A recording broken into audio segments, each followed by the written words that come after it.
রেলগাড়ির কামরায় হঠাৎ দেখা, ভাবিনি সম্ভব হবে কোনোদিন। আগে ওকে বারবার দেখেছি লাল রঙের শাড়িতে ডালিম ফুলের মতো রাঙা, আজ পরেছে কালো রেশমের কাপড়, আঁচল তুলেছে মাথায়, দোলন চাপার মতো চিকন গোল মুখখানি ঘিরে। মনে হলো কালো রঙে একটা গভীর দূরত্ব ঘনিয়ে নিয়েছে নিজের চারদিকে, যে দূরত্ব সর্ষে ক্ষেতের শেষ সীমানায় শালবনের নীলাঞ্জনে। থমকে গেল আমার সমস্ত মনটা। চেনা লোককে দেখলেন অচেনার গাম্ভীর্য। হঠাৎ খবরের কাগজ ফেলে দিয়ে আমাকে করলে নমস্কার, সমাজবিধির পথ গেল খুলে, আলাপ করলেন শুরু।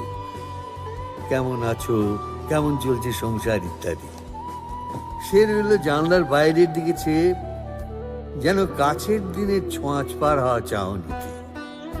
দিলে অত্যন্ত ছোট দুটো একটা জবাব, কোনোটা বা দিলেই না। বুঝিয়ে দিলে হাতের অস্থিরতায় কেন এসব কথা। আমি ছিলাম অন্য বেঞ্চিতে ওর সাথীদের সঙ্গে।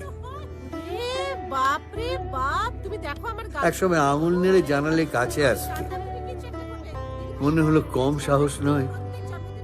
বসলুম ওর এক বেঞ্চিতে। গাড়ির আওয়াজের আড়ালে বললে মৃদুস্বরে, কিছু মনে করো না, সময় কোথা সময় নষ্ট করবার। আমাকে নামতে হবে পরের স্টেশনেই, দূরে যাবে তুমি, দেখা হবে না আর কোনোদিনই। তাই যে প্রশ্নটার জবাব এতকাল থেমে আছে, শুনবো তোমার মুখে। সত্য করে বলবে তো? আমি বললেন বলবো। বাইরের আকাশের দিকে তাকিয়ে শুধু হলো, আমাদের গেছে যে দিন, একেবারেই কি গেছে? কিছুই কি নেই বাকি?